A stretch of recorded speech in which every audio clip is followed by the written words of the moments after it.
Bonjour, bienvenue dans ma librairie.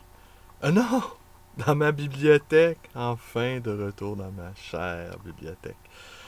Nous sommes à Montréal le 3 juillet 2016. Mon nom est Bruno Lalonde. Alors je vous raconte un tout petit peu le- la rencontre que nous avons eue hier, Roland Vallée et moi. Roland Vallée, c'est celui qui a fait la fameuse vidéo, l'échange des vœux avec Fabienne et moi lors de notre mariage. Fabienne, Fabienne Rock, ma femme. Et qui a également pris des photos qu'on peut retrouver sur ma page Facebook. Mais Roland Vallée, on a passé 2 heures, il y a un petit peu plus de 2 heures, je suis allé chez lui et il m'a montré des photos qu'il a prises au début des années 70. Roland Vallée a été un des membres les plus importants de la revue contre-culturelle la plus importante du Québec, qui a revue qui a existé de 70 à 78, je pense. Et, et qui tirait à son apogée à 10 000 exemplaires. Alors Roland, il m'a montré des photos, on a discuté, ce qui était assez curieux, des photos aussi de la commune Cadet-Roussel, où j'allais. Et là, il m'a montré des photos de Michel Tournier. J'ai déjà raconté dans une autre vidéo que j'avais vu Michel Tournier. Nous étions baladés, mon ami Christophe et moi, et Michel Tournier, et le poète Paul Chamberlain, dans la forêt qui jouxtait la...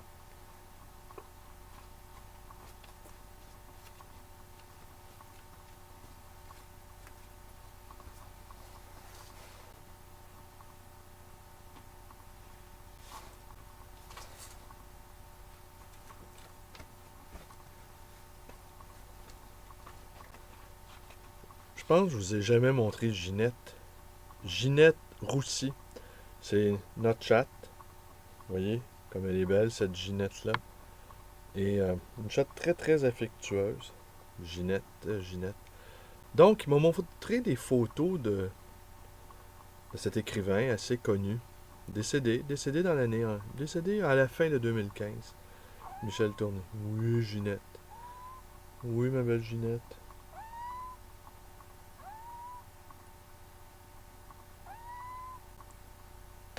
Elle est belle, hein? Elle est très, très douce, très, très affectueuse, très, très... une bonne bête. Hein, Ginette? Présente-toi à l'écran.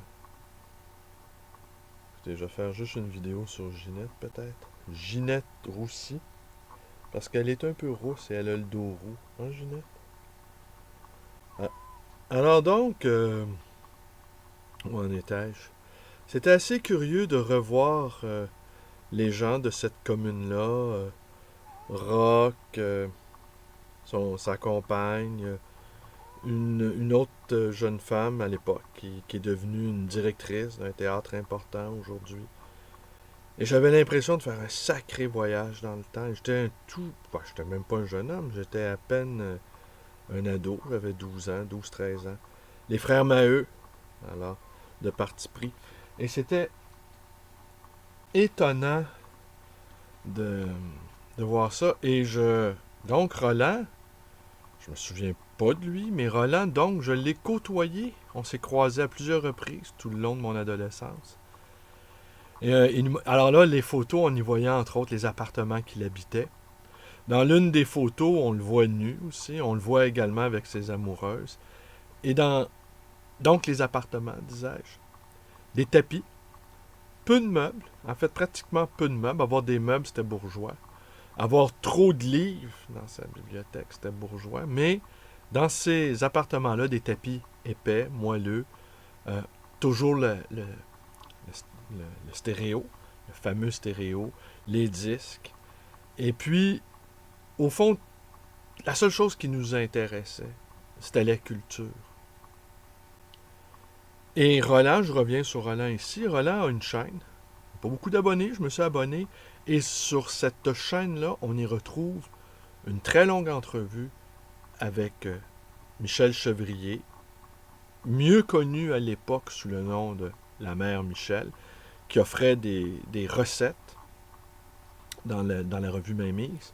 Et aussi Lily Maître-Auger, qui couvrait tous les événements contre-culturels des années 70, fort nombreux.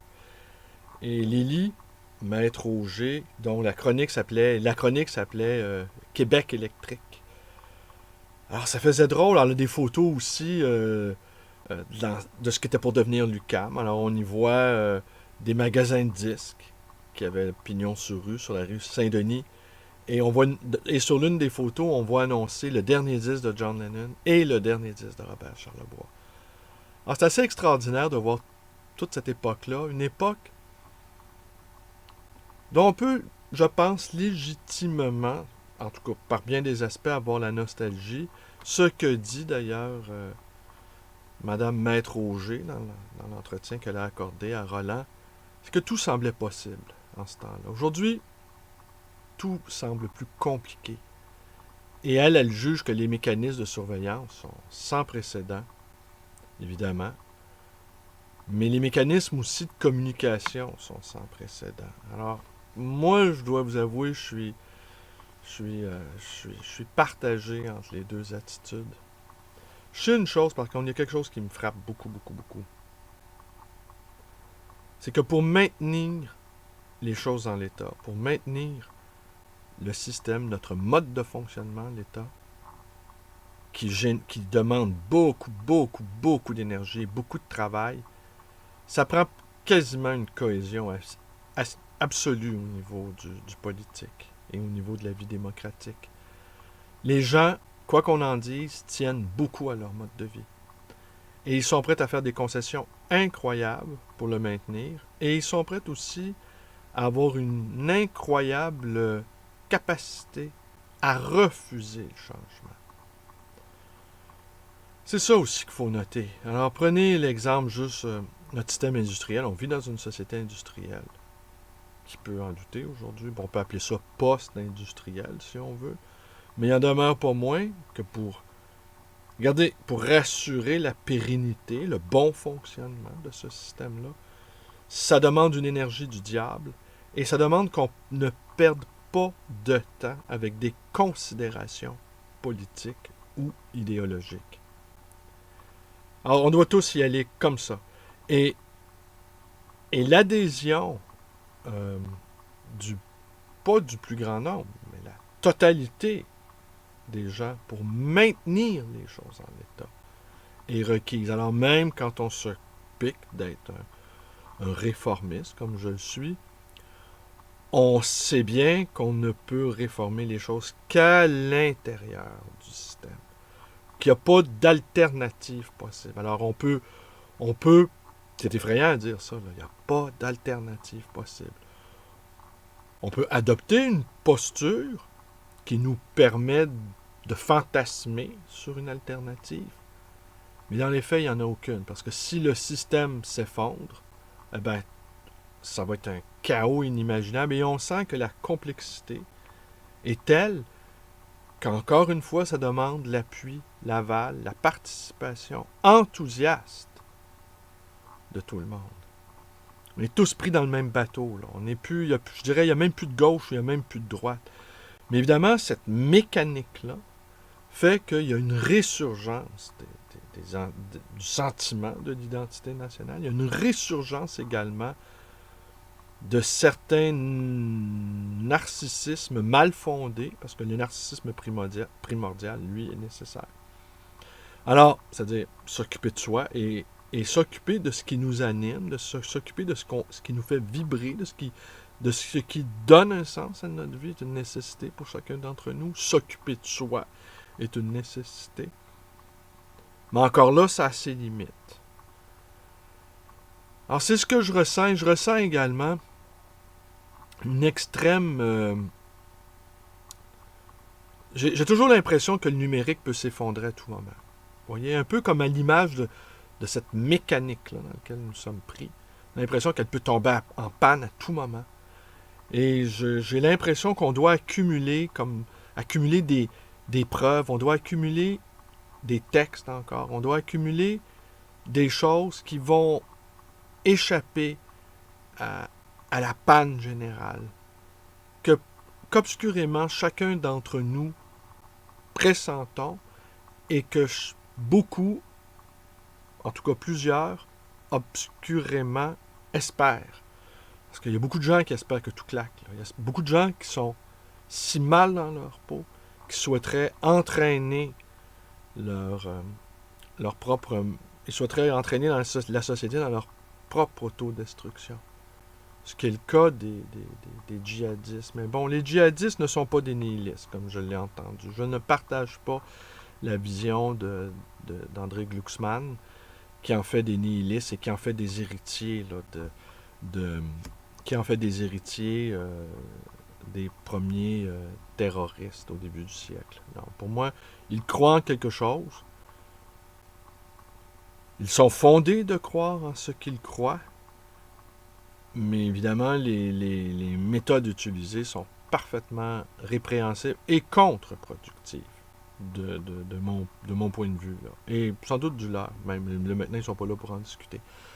Alors voilà, je vous invite tout ça pour vous dire que je vous invite à aller voir la page de Roland, d'aller visiter, d'aller vous abonner à sa chaîne et d'aller écouter les entretiens qu'a donné Maître Auger et Chevrier. Je vous invite à le faire. C'est des témoins importants de cette époque-là, hyper importante. Aujourd'hui, hier, il m'a montré un collectif dirigé par Karim Larose sur la contre-culture. Il m'a montré aussi le livre de Jean-Philippe Warren sur le même sujet. Et je sais que Ralph Elawani en a écrit un également. Alors, c'est curieux de voir que cette époque-là, maintenant, est devenue un objet d'étude universitaire. Ce qui prouve bien que c'est maintenant un fait historique qu'on peut discuter. Ça fait drôle. Ça fait drôle de penser que on est maintenant un objet d'étude historique. Mais voilà, ainsi va la vie. Ça finit toujours par des études. Alors, je vous remercie d'être avec moi. Si mes vidéos vous plaisent, abonnez-vous à la deuxième chaîne. La première, vous pouvez vous y abonner, mais c'est terminé. J'ai réussi à obtenir un numéro de téléphone où je peux parler, peut-être, avec quelqu'un. Mais derrière toutes ces grandes mécaniques, Google ou Facebook ou Twitter, il n'y a personne derrière. Ce ne sont que des algos, ce sont que des machines qui captent, qui enregistrent et qui répondent à nos questions. Et ces machines-là nous formatent et nous rendent semblables à elles, mais même pas parce que maintenant les machines sont plus rapides que nous. Alors, sont plus rapides, sont plus compétentes. Et on a l'impression qu'on va être de plus en plus dans une séquence du film prophétique de Matrix. Alors, je vous remercie d'être avec moi. Abonnez-vous donc à la deuxième chaîne, celle où il y a une petite trentaine d'abonnés. C'est bon pour la modestie, ça. Mais c'est pas grave. La modestie, personne ne nous battra là-dessus. Je vous remercie, portez-vous bien, et à demain, la suite du questionnaire Mathieu Bock-Côté sur les habitudes des grands lecteurs. Merci, bonne journée.